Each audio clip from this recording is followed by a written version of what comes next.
Bismillahirrahmanirrahim. Alhamdulillahi rabbil alamin. Ar-Rahmanir-Rahim. Maliki yaumiddin. Iyyaka na'budu wa iyyaka nasta'in. Ihdinas siratal mustaqim. Siratal ladzina an'amta 'alaihim ghairil maghdubi 'alaihim waladdallin.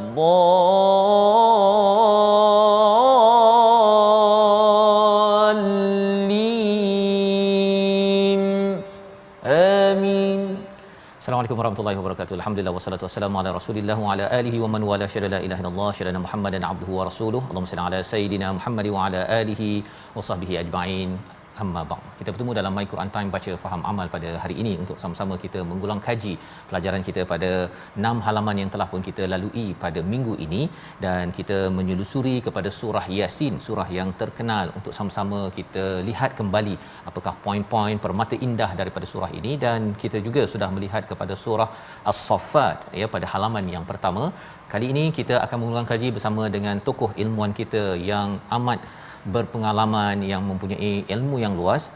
Ahlan wa sahlan kepada Al-Fadil Ustaz Dr. Syauqi Uthman. Apa khabar Ustaz? Ya, alhamdulillah. Alhamdulillah ya Ustaz ya. Alhamdulillah. Ahlan wa sahlan. Dan juga kepada Ustaz Usaini. Apa khabar Ustaz?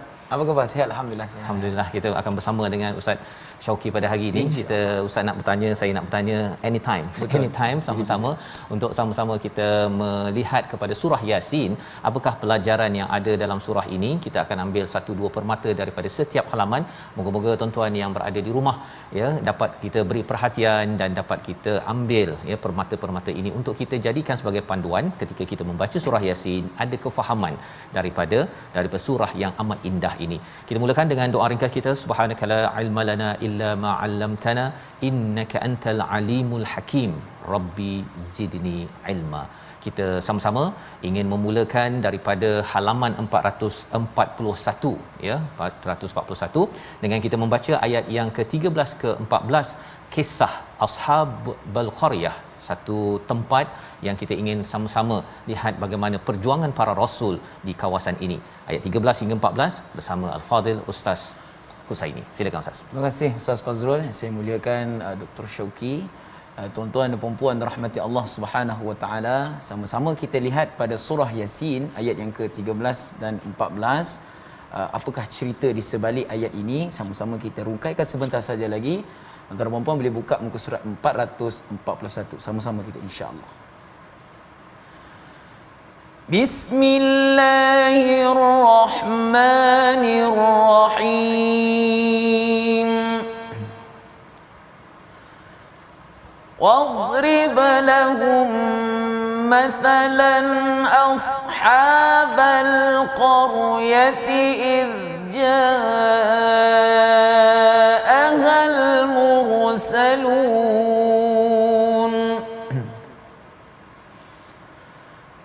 إذ أرسلنا إليهم اثنين فكذبوهما فعززنا بثالث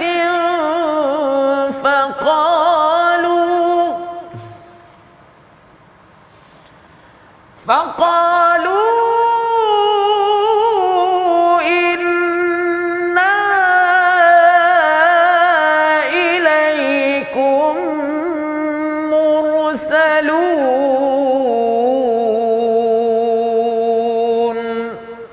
صدق الله العظيم.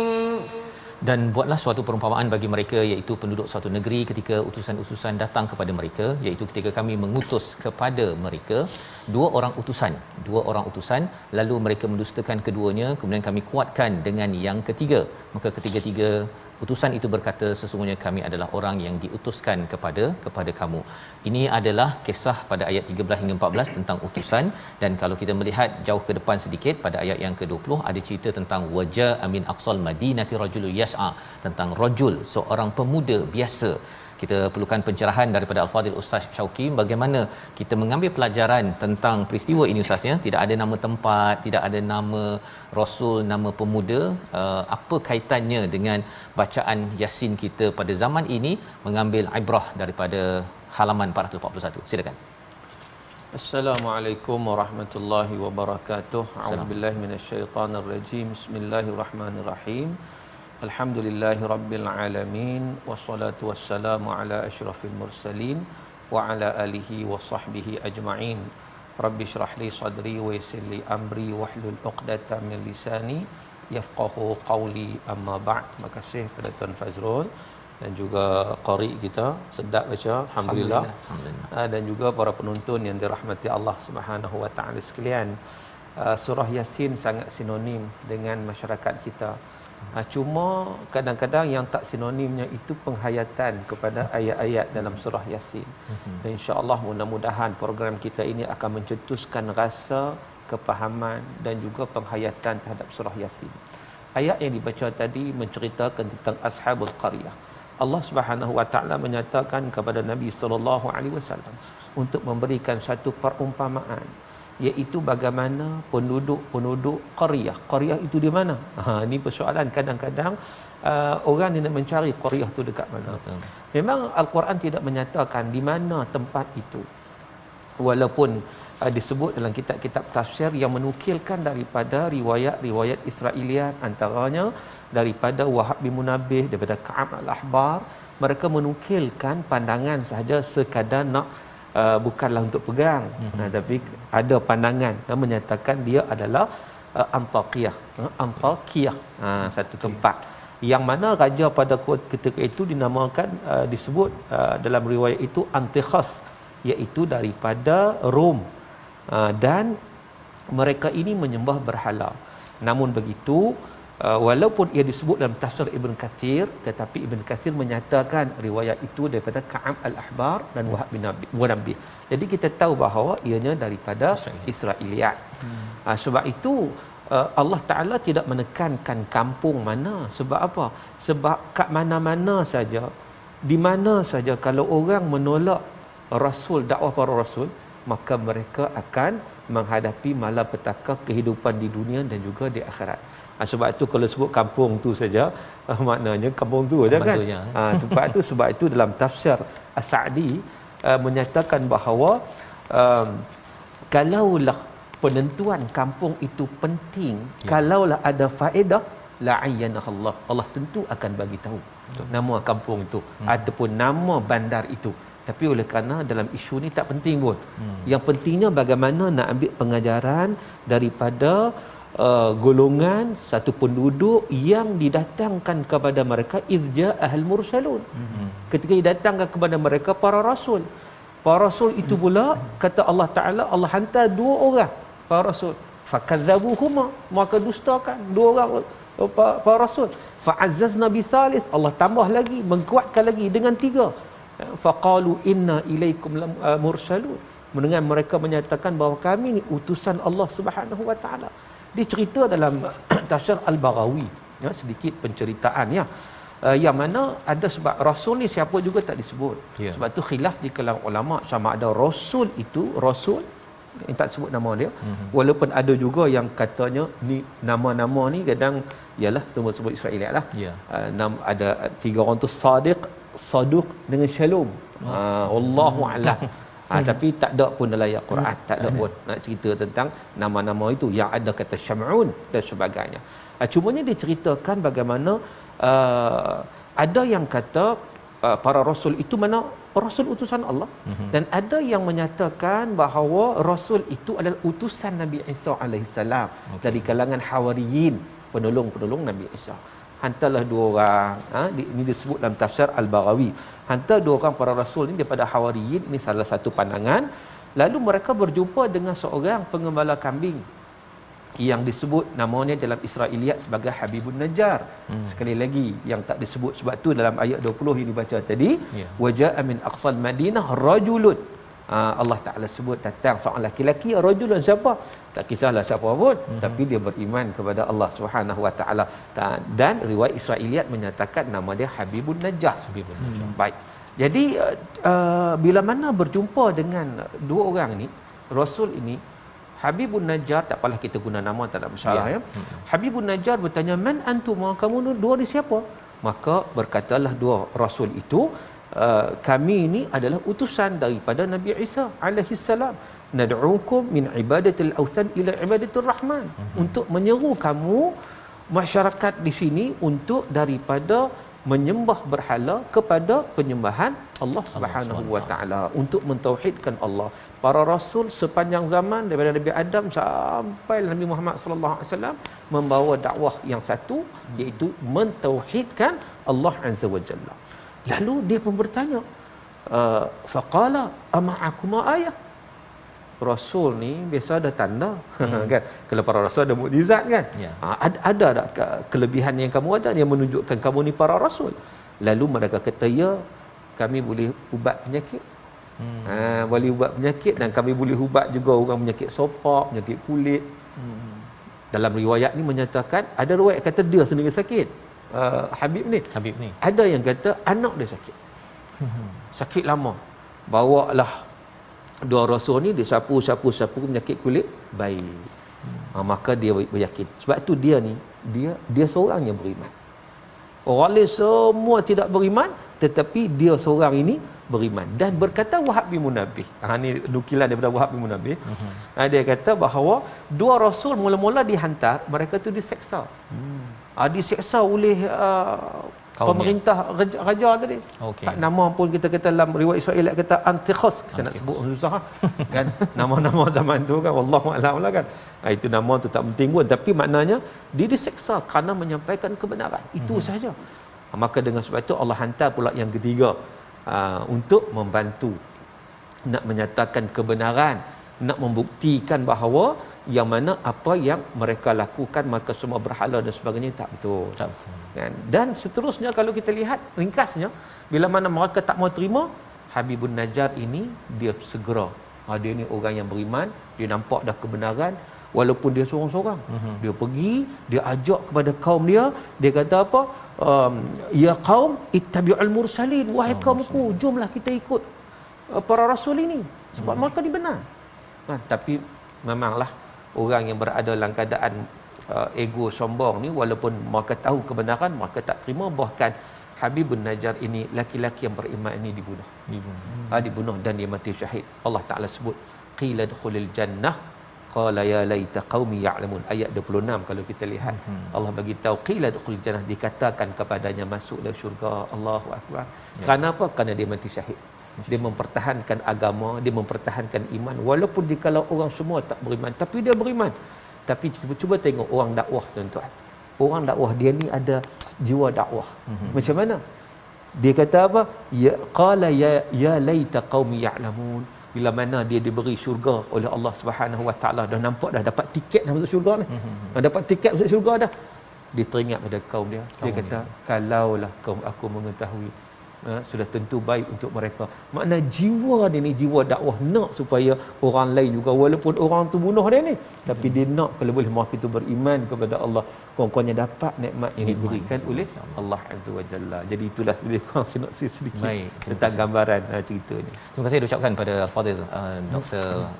Syauqi berkongsi tentang halaman 441 ini untuk kita memaknai kepada surah Yasin, kisah yang dibacakan sebentar tadi, bagaimana sebenarnya perjuangan Ustaz Husaini perjuangan para rasul, dan kemudian orang biasa-biasa ini juga ada peranan fungsinya. Kalau katakan di sini taklah diletakkan Habib An-Najjar, diletakkan rajul tadi itu, jadi boleh kita juga mencontohi kepada perjuangan ini, dan masih lagi berkasih sayang, maksudnya mengharapkan sangat kepada kaumnya untuk mendapat hidayah daripada Allah Subhanahu Wa Taala. Jadi ini adalah sudut yang kedua, kita melihat bagaimana dakwah disampaikan dengan penghujahan daripada kisah Dan kemudian kalau kita melihat kepada halaman 442, kita akan melihat kepada beberapa ayat ataupun kebesaran-kebesaran Allah. Salah satunya Allah nyatakan pada ayat 40 yang kita ingin baca bersama, dan kita nak melihat apa maksud di sebalik matahari dan bulan. Bersama Ustaz Husaini. Silakan Ustaz. Baik, terima kasih Ustaz Fazrul dan juga Dr. Syauqi. Tuan-tuan dan puan-puan, sama-sama pula kita lihat pada ayat yang ke-40. Kalau tadi kita telah mendengar kisah Ashabul Qaryah, kali ini tanda-tanda kebesaran Allah Subhanahu Wa Taala yang sebentar saja lagi akan dirungkaikan oleh Dr. Syauqi sebentar saja lagi. Jom sama-sama kita lihat ayat ke-40 daripada surah Yasin. Bismillahirrahmanirrahim.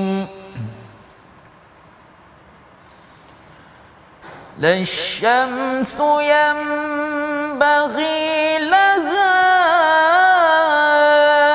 an tudrikal qamara wa lal-lailu sabiqun nahar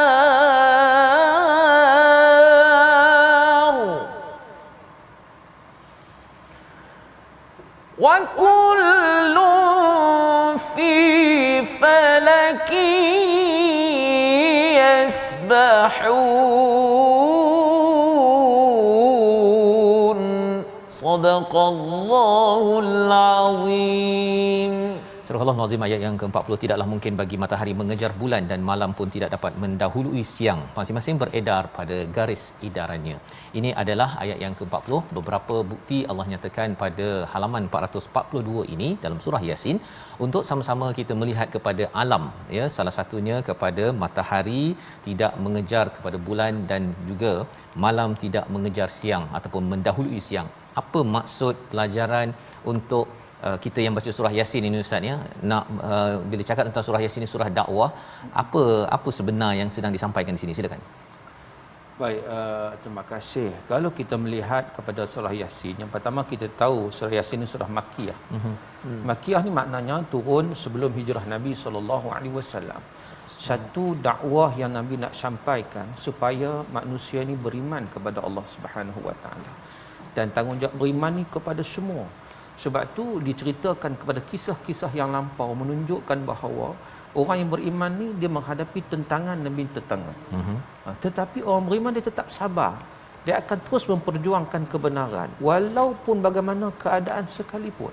Jadi dalam ujian kita pada hari ini, ujian yang semakin akhir zaman ni makin lama makin banyak sampailah ke kemuncak fitnatul dajjal dan semua itu menunjukkan kepada kita pentingnya kita mempertahankan keimanan kita kepada Allah walau apa pun berlaku.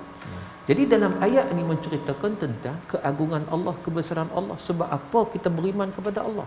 Sebab apa kita perlu taat pada Allah? Allah cuba bawa untuk kita memikirkan dan memerhatikan kepada alam. Sebab bila kita melihat alam, kita kenal Allah Subhanahu Wa Taala melalui alam ini. Maka dengan sebab itu bila lihat pada matahari tak mengejar bulan, maknanya apa cerita dia? Matahari ni dia buat kerja dia. Dia ikut perintah Allah. Dia tak lawan perintah Allah. Hak duk lawan perintah Allah ni manusia yang engkar pada Allah. Jadi matahari yang kalau kita nak compare matahari dengan manusia ni, mana lebih gagah? Sudah tentu matahari kan. Hebat matahari.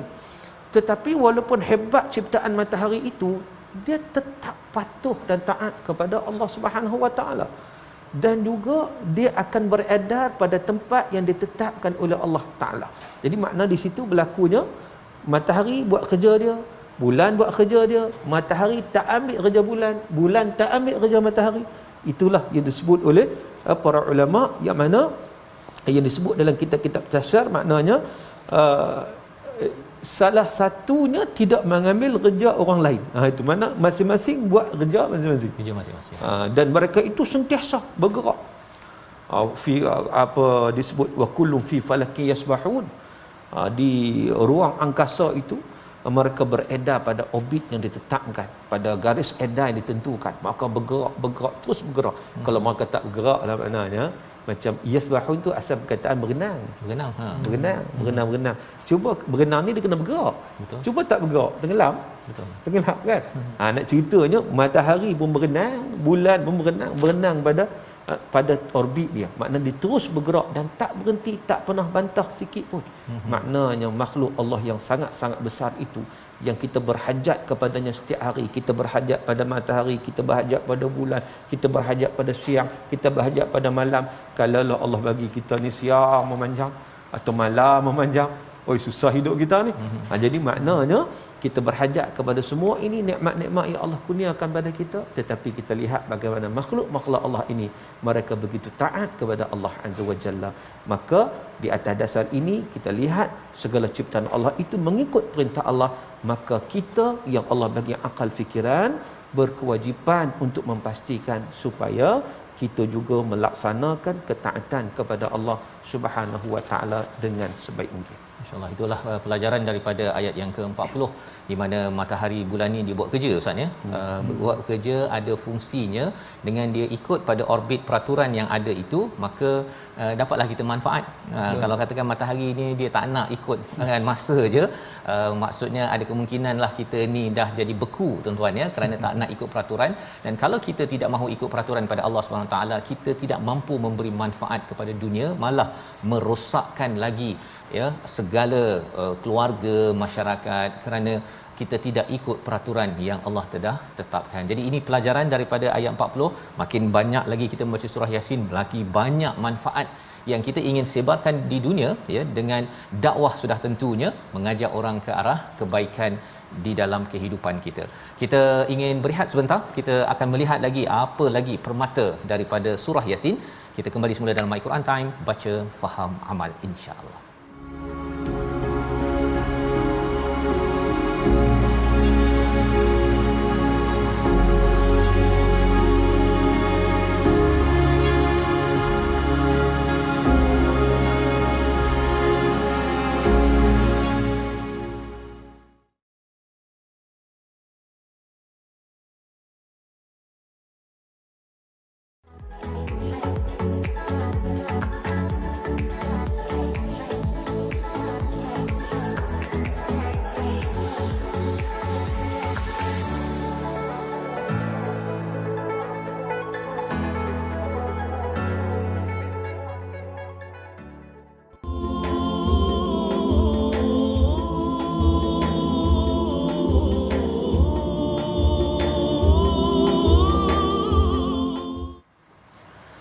Bismillahirrahmanirrahim.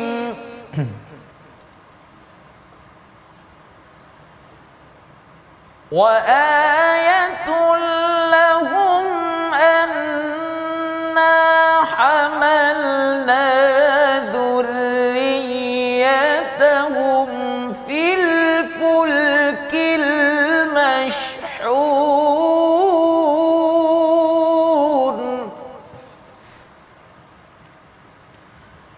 wa khalaqna lahum min mithlihi ma yarkabun. Sadaqallahul azim. Surah Al-Azim, gitulah bacaan daripada ayat 41 hingga 42. Kita kembali dalam My Quran Time, baca, faham, amal, untuk sama-sama kita mengulang kaji halaman 441 hingga 446. Dan sebentar tadi 2 halaman sudah pun kita lihat pelajaran daripada surah Yasin yang selalu kita baca, dan sudah pun kita dicerahkan beberapa permata untuk kita dapat hayati surah yang amat indah ini. Dan sebentar tadi Ustaz Husaini membacakan ayat, dan suatu tanda kebesaran Allah bagi mereka adalah kami membawa keturunan mereka dalam kapal yang penuh dengan muatan, dan kami menciptakan juga untuk mereka angkutan lain seperti apa yang dinaiki mereka. Ini berkaitan dengan kapal, berkaitan dengan kereta kita lah ya, yang kita nak sama-sama juga suruh sama-sama kita suluh pada diri kita, suruh dan suluh ya. Dan bagaimana kita nak menyuluhnya, kita bersama dengan Al-Fadhil Ustaz Syauqi untuk menjelaskan apakah yang sedang disampaikan agar lepas ni mungkinlah bila dah naik kenderaan nanti dengan pencerahan surah Yasin yang kita baca ini, makin lagi kita bersyukur dengan apa yang ada dan ada manfaat yang lebih daripada itu. Silakan Ustaz. Baik, terima kasih. Kalau kita melihat kepada ayat yang dibacakan tadi, ayat 41 42, Allah Taala sebut wa ayatul lahum, iaitu daripada tanda kebesaran Allah Subhanahu wa taala. Apa itu tanda kebesaran Allah? Ibnu Katsir dalam tafsir Al-Quran Al-Azim menyatakan bahawa ayat ini Allah nak bagi tahu satu dalil kekuasaan Allah Azza wa Jalla. Allah Ta'ala maha berkuasa untuk melakukan apa juga. Maka Allah Ta'ala menyatakan bagaimana Allah menjadikan kapal yang membawa zuriat keturunan. Dan sebab itu ada setengah ulama merujuk kepada Nabi Nuh alaihi salam. Kapal pertama. Kapal pertama yang dibina yang menyelamatkan manusia yang beriman kepada Allah Azza wa Jalla. Selepas daripada Nabi Nuh itulah teknologi kapal itu dapat dilaksanakan mengikut panduan daripada apa yang dilakukan oleh Nabi Nuh alaihi salam. Jadi di situ itu yang pertama. Maka Nabi Nuh inilah orang yang pertama buat kapal yang kita kata berlayar di lautan ataupun di atas air. Dan Al-Imam Al-Qurtubi menyatakan bahawa dalam tafsir Imam Qurtubi menyatakan bahawa Al-Jami' li Ahkamil Quran, dia kata bahawa tanda-tanda itu, ayatul lahum itu, iaitu tanda kebesaran Allah itu adalah untuk apa? Lahum tu bagi mereka. Bagi mereka, bagi kita semualah. Kan? Tanda kebesaran Allah itu untuk apa? Ada 3 disebut. Pertama, untuk ibrah, untuk kita ambil pengajaran. Itu yang pertama. Yang kedua, untuk nikmat. Maknanya kapal itu satu kenderaan yang merupakan satu nikmat yang kita peroleh. Kita boleh berjalan, bergerak sana mari kan. Bukan senang tu nak berlayar lautan tu kan. Yang ketiganya, inzar. Kata Imam Qurtubi, inzar ni makna apa? Satu peringatan dan amaran. Kalau tidak kita kata mensyukuri nikmat Allah Subhanahu wa taala, maka pada ketika itu mereka akan diberi amaran betapa kalau kufur kepada nikmat Allah, maka mereka akan mendapat kesusahan dan kebinasaan. Dan kalau kita lihat dalam tafsir As-Sa'di, beliau menyatakan bahawa ayat ini juga merupakan dalilun ala anna Allah wahdah al-ma'bud. Dalil bahawa hanya Allah Subhanahu wa taala yang Maha Esa yang layak disembah. Kerana apa? Kerana li'annahul mun'im, Allah Taala lah pemberi nikmat. Segala nikmat yang Allah bagi, dan Allah Taala juga yang kita kata menjauhkan kita daripada segala malapetaka dan seumpamanya. Jadi nikmatnya adalah berlayar di lautan tadi, dan daripada situ juga ayat 42, wa khalaqna lahum min mithlihi ma yarkabun. Allah kata kami menciptakan juga untuk mereka pengangkutan lain apa yang mereka naiki. Jadi di situlah Allah Ta'ala mempermudahkan kepada manusia ini untuk buat pengangkutan lain daripada start daripada kapal Nabi Nuh. Dia ada juga tunggangan di padang pasir, iaitu unta. Kemudian mari zaman sekarang kereta, kemudian pergi lori, bas, pergi pada kapal terbang dan sebagainya. Ini semua kemudahan yang Allah Subhanahu wa taala sediakan, yang Allah bagi untuk apa? Untuk manusia kembali kepada Allah, bersyukur dengan nikmat Allah, semakin tunduk dan patuh kepada Allah, bukan semakin sombong, bukan semakin ego. Kerana apa? Kerana kemampuan manusia buat pengangkutan semua ini semua datang daripada Allah. Allah yang mempermudahkan, Allah yang bagi kemampuan pada manusia untuk melaksanakan. Kalau tidak, manusia tak mampu untuk membuatnya. Jadi di situ sepatutnya kesyukuran kepada Allah Subhanahu wa taala. Ambil pengajaran, ambil ia sebagai satu nikmat, dan awas jangan engkar kepada Allah dengan kufur kepada nikmat yang Allah kurniakan kepada kita. Masya-Allah, menarik apa yang diberikan highlight oleh Ustaz Syauqi sebentar tadi daripada Imam Qurtubi tentang 3 perkara Ustaz ya. Bila lihat saja perkataan ayah ini, pasal banyak kali berulang di dalam Al-Quran. Ada yang ayah ataupun ayat yang banyak ayat-ayatnya. Jadi rupa-rupanya ada 3 sudut ya, kena ambil pelajaran daripada apa yang sedang diterangkan. Dan yang kedua Ustaz nyatakan tadi, ini adalah nikmat ya. Nikmat ini kalau kata kita kaji-kaji dengan ilmu-ilmu, kita tahu bahawa ialah kita sebelum ni kita ada cerita Ustaz ni, kalau katakan inilah pentas ini ataupun meja ni baling kat dalam sungai tu ataupun laut, rasanya tenggelam kan. Tetapi bila kapal lebih berat daripada kita semua ni kan, tetapi boleh pula dia terapung dekat atas laut tersebut, sudah tentunya kita boleh nak belajar fizik tentang teori-teori yang ada, tetapi semuanya itu adalah datang daripada Allah. Kita belajar saja teori itu. Kita bukan yang mencipta segala kehebatan-kehebatan tersebut. Dan dalam masa yang sama, maksudnya kalau orang belajar sains ke tentang kapal, tentang nak buat enjin ke apa ustaznya, dia kena ada inzar jugalah sepatutnya kan. Mechanical engineer, jurutera engineer, jurutera mechanical ini dia dapat buat Tesla ke kereta-kereta yang laju ni, akhirnya kalau dah mudah ni, saya sepatutnya ambil pelajaran bahawa ini bukannya milik saya ya. Kalau tidak, dia punya kereta ustaz ya, zaman dulu kan kereta lambat je, tapi sekarang ni dah laju pun menggunakan angin pun daripada Allah Subhanahu Wa Taala. Jadi ini cara berfikir yang dibawakan oleh surah Yasin berkaitan dengan perkataan ayah tadi itu, yang harapnya ia meluaskan lagi cara kita berfikir dan mengambil pelajaran daripada surah yang indah ini. Dan kita nak bergerak seterusnya, jika kita menggunakan kerangka itu, salah satu daripadanya kita akan ditawarkan untuk berada di syurga. Ayat yang ke-57 dan ayat 58 ya. 57 tu apa yang berlaku di syurga, tapi ayat 58 satu perkataan yang amat indah. Kita belajar, kita baca bersama sebelum melihat apa maksud di sebalik salamun qaulam mir rabbir rahim. Silakan Ustaz Husaini. Terima kasih Ustaz Fazrul dan juga Ustaz Syauqi. Tuan-tuan dan puan-puan, kita lihat pula pada ayat 57 dan 58 daripada surah Yasin. Mudah-mudahan insya-Allah ibrah daripada selalu ayat kita baca salamun qaulan mir rabbir rahim ini, rungkaiannya insya-Allah akan dirungkaikan sebentar sahaja lagi insya-Allah. Bismillahirrahmanirrahim. Lahum fiha fakihatun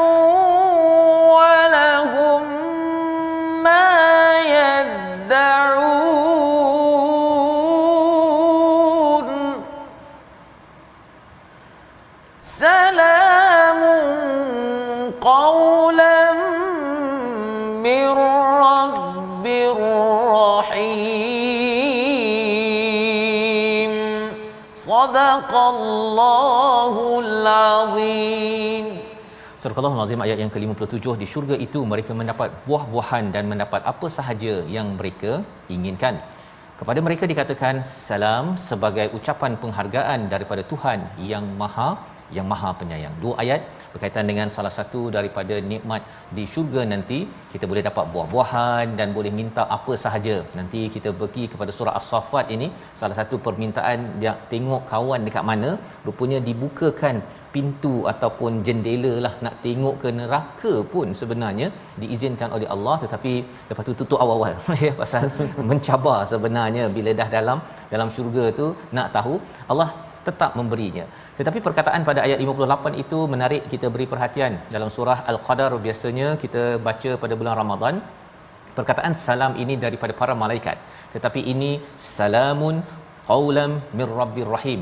Apakah yang dimaksudkan dengan ayat ini? Bersama Ustaz Syauqi. Baik, terima kasih. Kalau kita melihat kepada ayat ini, ia merujuk kepada nikmat yang diberikan oleh Allah Subhanahu Wa Taala yang paling agung, iaitu bagi orang yang beriman, dia ada natijah dia. Natijah hasil daripada keimanan kepada Allah Azza wa Jalla. Walaupun hidup di dunia kadang-kadang rasa susah, orang yang nak berpegang pada agama ni, Nabi sebut dalam hadis yang diriwayat oleh Imam At-Tirmizi, sayati zamanun ala ummati as-sabiru ala dinihi kal qabidi ala al-jamri. Akan datang satu zaman kepada umatku orang yang sabar dalam perkara agamanya seumpama menggenggam bara api. Susah, tetapi ingat susah sementara orang kata bersakit-sakit dahulu, orang kata tu berakit-rakit ke hulu, berenang-renang ke tepian, bersakit-sakit dahulu, bersenang-senang kemudian. Ini kita pepatah ni lama dah kita belajar kan. Cuma sebenarnya ada signifikan ni. Kesusahan yang dialami, kesabaran, kita mempertahankan keimanan kepada Allah, kita mengabdikan diri pada Allah dengan sebenar-benarnya, tidak syirik kepada Allah, maka kita akan termasuk dalam kalangan ahli syurga, penghuni syurga. Dalam syurga ni macam ayat 57, sebut lahum fiha fakihatu wa lahum ma yad'un. Nak makan buah-buahan, teringat je mari. Nak makan apa? Musang king ke? Duk mahal sangat harga sekarang kan? Boleh nak makan musang king ke, duri hitam ke? Macam-macam nikmat. Sebab buah-buahan ni sedap, tengok menarik dah. Belum rasa lagi. Betul. Bila rasa ya Allah sedapnya nikmatnya. Dalam keadaan mendapat ahli syurga tu berada dalam kenikmatan yang amat sangat, disebut juga oleh Al-Imam Al-Qurtubi dalam Al-Jami' li Ahkamil Quran. Beliau kata ketika mana ahli syurga ni fi na'imihim, mereka berada dalam nikmat yang sangat-sangat seronok ni, tiba-tiba maka nampak nur daripada atas, maka nampak cahaya daripada kepala mereka daripada atas. Tiba-tiba Allah Subhanahu wa taala muncul dan berkata kepada mereka, ini yang salamun qaulan min rabbir rahim tu, iaitu Allah Taala menyatakan assalamualaikum ya ahlal jannah, sejahteralah ke atas kamu semua wahai penghuni syurga. Bila mana mendapat nikmat itu, segala kenikmatan keindahan tu lebur dengan bertemu dengan Allah Subhanahu wa taala, mendapat ucapan salam, keselamatan, kesejahteraan daripada Allah. Dan kata para ulama, itulah nikmat yang terbesar, kerana pada waktu itu orang yang beriman dapat melihat kepada Allah Azza wa Jalla, sebagaimana disebut juga dalam surah Al-Qiyamah, wujuhun yawma idzin nadhirah ila rabbiha nadhirah. Wajah-wajah orang yang beriman pada hari itu berseri-seri. Dahlah dapat ucapan salam kan daripada Allah Ta'ala ni, dapat juga melihat kepada Allah Subhanahu Wa Ta'ala. Sebab tu kita beginilah, saya nak buat analogi begini untuk kita lebih faham. Kenikmatan ni begini, ada orang di atas dunia ni dia minat kepada somebody lah. Dia minat semua ni, minat. Tiba-tiba satu hari kawan tu dia dapat invitation untuk pergi majlis birthday ke hari jadi ke apa ke. Oh, dia happy sangatlah. Sebab apa? Dapat invitation ni. Dapat invitation. Kemudian dia pun pergi majlis. Majlis grand, majlis orang hebat-hebat kan. Dia punya buah-buahan sedap, makanan sedap. Dipersilakan untuk makan. Bila makan tu kira tak pandang orang dah, kiri kanan tak pandang, sonok makan ni. Kambing golek semua tu ada. Ayam golek semua sonok. Tiba-tiba MC buat pengumuman. Ketibaan orang yang ditunggu-tunggu. Yang kita minat tu. Agak-agak waktu tu kita buat apa? Hak makan namun kita tinggal. Bila datang tu, sebab yang tu yang kita minat sangat ni. Hak duk tengah makan sedap ni tinggal dulu, nak jumpa dulu, nak bergambar dulu dan sebagainya. Itu gambaran nak ceritanya bahawa ahli syurga ni dapat nikmat syurga sedap dah, indah dah. Tetapi bila mendapat salam daripada Allah Subhanahu Wa Taala, Allahu Akbar. Ini satu kenikmatan yang tidak terhingga yang diperoleh oleh ahli syurga, dan puncak kenikmatan ahli syurga itu melihat kepada Allah Subhanahu Wa Taala. Ini yang disebut oleh para ulama. Maka dengan sebab itu perkataan salam itu kita jadikan sebagai satu asas dalam kehidupan kita. Kesejahteraan itu kita nak dunia kita selamat, akhirat kita selamat. Sebab tu digalakkan kepada kita untuk sentiasa bagi salam. Jumpa orang bagi salam, jawab salam wajib kan. Jadi di situ menunjukkan pentingnya salam itu. Dan dalam banyak hadis pun Nabi sebut, antaranya Nabi kita, ya ayuhan nas afshus salam, wahai manusia, tebarkanlah ucapan salam. Di hujung hadis Nabi kata apa? Bila mana kamu melakukan antaranya kamu menyebarkan ucapan salam ini, tadkhulul jannata bisalam, kamu masuk syurga dengan penuh kesejahteraan, selamat sejahtera. Jadi di situ juga menunjukkan kepada kita nak dapat syurga bukan sekadar kita taat kepada Allah, kita patuh pada Allah, tetapi bagaimana kita nak menghubungkan hubungan sesama manusia, mengeratkan persaudaraan di antara kita. Jangan gaduh-gaduh. Ni kadang-kadang sikit bergaduh, berperang dalam Facebook lah, dalam media sosial, siapa benci membenci, sakit hati di antara satu sama lain. Ini semua menafikan kesejahteraan yang sepatutnya kita hidupkan, suburkan di antara kita untuk kita mendapat kenikmatan yang berpanjangan di akhirat kelak, insya-Allah. InsyaAllah itu adalah antara perkara penting. Salamun qaulan mir rabbir rahim, ya, kita menyebarkan kesejahteraan, ya, kita dapat rahmat dengan kita membaca al-Quran, kita dapat rahmat pelbagai di dunia ini, tetapi kita nak juga bertemu dengan Ar-Rahim, ya. Jadi di sinilah bertemunya kita dengan Ar-Rahim, iaitu Rabbir Rahim pada ayat 58. Caranya macam mana yang Ustaz nyatakan sebentar tadi, kita menyebarkan salam, kita menyebarkan kesejahteraan, jangan benci-benci, jangan bergaduh-gaduh, ada perbezaan untuk diajak dengan cara yang terbaik, dan itulah yang ditunjukkan oleh para rasul, oleh pemuda dalam surah Yasin ini. Ini semangat yang kita nak hidupkan, ya. Makin masyarakat di Malaysia, di seluruh dunia makin bersama surah Yasin, makin lagi bersejahtera, menyebarkan kesejahteraan, kerana kita tahu bahawa kita tidak boleh mengubah manusia. Yang boleh mengubah, membuat perubahan dalam dakwah, dalam kehidupan kita ini diabadikan pada dua ayat yang terakhir daripada surah Yasin. Kita baca ayat yang ke-82, 83 untuk melihat kesimpulan surah yang hebat ini bersama Ustaz Husaini. Terima kasih Ustaz Fazrul dan juga Dr. Syauqi. Tuan-tuan dan puan-puan, kita dah mendengar tadi penjelasan nikmatnya orang-orang yang beriman ini dalam syurga. Kemudian Allah nyatakan pada ayat akhir surah Yasin ini, sama-sama kita lihat pada ayat yang ke-82 dan 83, insya-Allah. Bismillahirrahmanirrahim.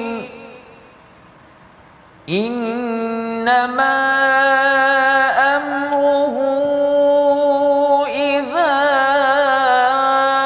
arada syai'an an yaqula lahu kun fayakun.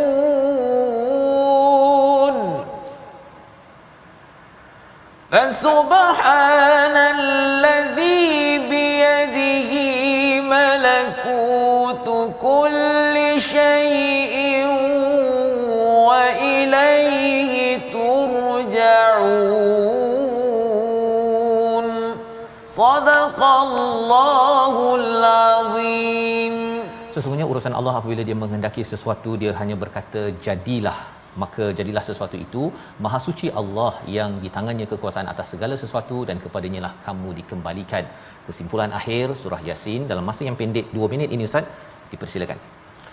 Baik, kalau kita melihat kepada ayat kesimpulan kepada penghujung surah Yasin ini, kita dapat memahami keseluruhan surah Yasin itu sendiri, yang mana segala sesuatu semuanya di tangan Allah Subhanahu Wa Taala. Allah bebas untuk melakukan apa sahaja. Maka dengan sebab itu, bila mana Allah Ta'ala memberi jaminan orang yang beriman dapat syurga, orang yang kufar dapat neraka, maka di situ kita perlu berwaspada dan berhati-hati supaya kita tidak tergolong dalam kalangan orang yang kufar kepada Allah. Sebaliknya kita tergolong dalam kalangan orang yang beriman kepada Allah Azza wa Jalla dengan mematuhi segala perintah Allah. Dan di ujung ayat juga menyebut satu peringatan untuk kita, apa dia?